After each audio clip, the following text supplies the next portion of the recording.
Spirituality, ஆன்மீகம் ஆனா serious சப்ஜெக்டே கிடையாது. அது ஒரு ஜாலி சப்ஜெக்ட். எப்படி அது ஒரு ஜாலி சப்ஜெக்ட்னா, சப்போஸ் இப்போ ஒரு வியாபாரம் பண்றோம்னு வச்சுக்கோங்க. வியாபாரத்துல ஒரு தோல்வி, சோகமா உட்காந்துரும். அதே ஆன்மீகத்துக்குள்ள இருக்கிறவன் ஒரு ஆள் வியாபாரி, வியாபாரத்துல நஷ்டம் வந்தாக்கா சோகமாலாம் ஒண்ணும் கிடையாது. அது போங்க சார், பணம் வரும் போகும். இதுக்கெல்லாமா நம்ம கஷ்டப்படுறது? என்ஜாய் பண்ணோம் இல்ல லைஃப. எல்லாமே அனுபவம் தானே. போட்டதை எடுத்துடலாம் சார், பிரச்சனை இல்லை. அப்படி இதுதான் அந்த மைண்ட் செட். ஸோ ஆன்மீகம்ன்றது எதுக்காக அப்படின்னா, அந்த மைண்ட் செட்டை சேஞ்ச் பண்றது. நீங்க எந்த கண்ணோட்டத்துல நீங்க வாழ்க்கையை பார்க்குறீங்க, உங்களோட கண்ணோட்டம் என்ன, உங்களோட வியூ பாயிண்ட் கண்ணோட்டம், உங்களோட புரிதல் என்ன, வாழ்க்கையோட புரிதல் என்ன, கண்ணோட்டம் என்ன, இதை வச்சுதான் உங்க வாழ்க்கை அமையும். ரொம்ப இன்ட்ரெஸ்டிங்கான சப்ஜெக்ட்.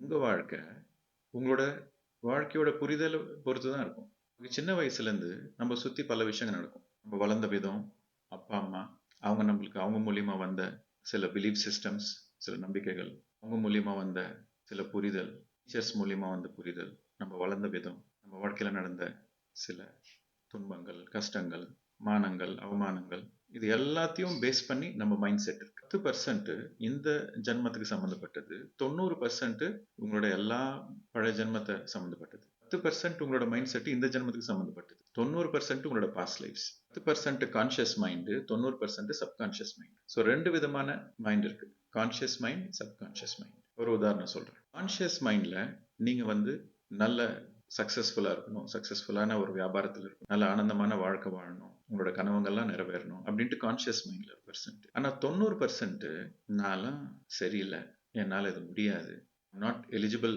அன்புக்கு நான் அறத கிடையாது, என்னை போய் யார் நேசிப்பாங்க, நான் புத்திசாலி இல்லை, எனக்கு தெரிஞ்சதோ ஏதோ அவ்வளோ மாத்திரம்தான் அப்படின்ட்டு 90% உங்க சப்கான்ஷியஸ் மைண்ட் உங்களை பின்னாடி நெகட்டிவா இழுக்கிறப்போ, 10% என்னவோ கான்ஷியஸ் மைண்ட்ல எனக்கு இது வேணும் அது வேணும், நான் சக்சஸ்ஃபுல்லா இருக்கணும், நான் சந்தோஷமா இருக்கணும், என்னை சுத்தி நல்ல உறவுகள் இருக்கணும், குடும்ப வாழ்க்கை, நிம்மதியான வாழ்க்கை வேணும், சந்தோஷமான வாழ்க்கை வேணும் அப்படின்ட்டு 10% உங்களுக்கு இருக்கும் கான்ஷியஸ் மைண்ட்ல. ஆனா உங்களோட சப்கான்ஷியஸ் மைண்ட்ல உங்க பத்தி உங்களுக்கே ஒரு நெகட்டிவான, உங்களை நீங்களே கம்மி பண்ணிக்கிட்டு, தாழ்த்திக்கிட்டு, இதெல்லாம் எனக்கு வருமா, இதெல்லாம் எனக்கு கிடைக்குமா அப்படின்ற ஒரு தாழ்வு மனப்பான்மை இருக்கிறப்போ உங்களுக்கு வந்து 90 பெருசா 10 பெருசா 90 தான். ஸோ அதுக்காக தான் நிறைய பேருக்கு வந்து சக்சஸா இல்லை. இது எப்படி மாத்துறது, மைண்ட் செட் எப்படி மாத்துறது, அந்த சப்கான்ஷியஸ் மைண்டோட ப்ரோக்ராமிங் எப்படி மாத்துறது, இதுதான் ஆன்மீகம். ஒரு ஆன்மீகம் வந்து என்ன அப்படின்னா, ஆன்மீகம் வந்து நிறைய பேருக்கு தப்பான புரிதல் இருக்கு. எதுக்காக நீங்க ஆன்மீகத்தில் இருக்கீங்க, எதுக்காக நீங்க மெடிடேஷன் பண்றீங்க, நீங்க ஒரு தப்பான பாதையில இருக்கீங்க, மெடிடேஷன்லாம் ஒரு 60-70க்கு அப்புறம் தான், சின்ன வயசுல எதுக்கு உங்களுக்கு தியானம், ஆன்மீகத்துல வந்து நீங்க நிறைய தப்பா இருக்கு, தப்பான வழியில இருக்கீங்க, எதுவுமே சரியில்லை அப்படின்ட்டு பேசுறவங்களுக்கு நீங்க என்ன சொல்லணும் அப்படின்னா, ஆன்மீகம்ன்றது என்னத்துக்கு அப்படின்னா, என்னோட வாழ்க்கை சிறப்பா சந்தோஷமா நிம்மதியா ஆரோக்கியமா வாழ்றதுக்கு மட்டும்தான் ஆன்மீகம். முக்தி மோட்சம் இதெல்லாம் அது நடந்தா நடக்கட்டும், நடக்காட்டி போட்டோம், அதோட நம்மளுக்கு பிரச்சனை இல்லை. ஆரோக்கியமா வாழ்றேன்னா, சந்தோஷமா வாழ்றேன்னா, நிம்மதியா வாழ்றேன்னா அது போறோம். தேர்ட் ஐ, ஆஸ்ட்ரல் டிராவல், இந்த பிரபஞ்ச சக்தி, பூர்ணாத்மா, பரமாத்மா, இதெல்லாம் அது வேற லெவல். வேற லெவல்னாக்கா அது எல்லாமே ஒரு என்ன சொல்றது, சரியான புரிதல் இருக்கணும். சரியான புரிதல்னாக்கா அதுவே ஒரு ஒரு தடங்களா இருக்கும் நம்மளோட சந்தோஷத்துக்கு, நம்மளோட வாழ்க்கையோட நிம்மதிக்கு. தெளிவா இருக்கணும், எது செஞ்சாலும் தெளிவா செய்யணும், யோசிக்கிறதே தெளிவா யோசிக்கணும். எதற்காக தியானத்துக்குள்ள வந்தோம், எதுக்காக இந்த ஆன்மீகத்துல வந்தோம் அப்படின்ற தெளிவு இருக்கணும். இந்த குரூப்ல சேர்ந்துட்டேன், அந்த குரூப்ல சேர்ந்துட்டேன், அந்த குருஜியோட பிளெஸிங்ஸ் இருக்கு, இந்த குருஜியோட பிளெஸிங்ஸ் இருக்குது, இந்த குருஜி என்ன காப்பாத்துவாங்க, தியானத்துக்கு முன்னாடி ஒரு கைத்தட்டல், தியானத்துக்கு அப்புறம் ஒரு கைத்தட்டல், பஜனங்க பாடுறது, அப்படியே ஒரு கோஷ்டியா போறது, இது இல்ல ஆன்மீகம். ஆன்மீகம்ன்றது வந்து ஒரு சிந்தனை, சரியான ஒரு சிந்தனை, வாழ்க்கை பத்தியான ஒரு சிந்தனை, வாழ்க்கையோட அர்த்தம் என்ன, பரமார்த்தம் என்னன்று தெரிஞ்சுக்கிற சிந்தனை.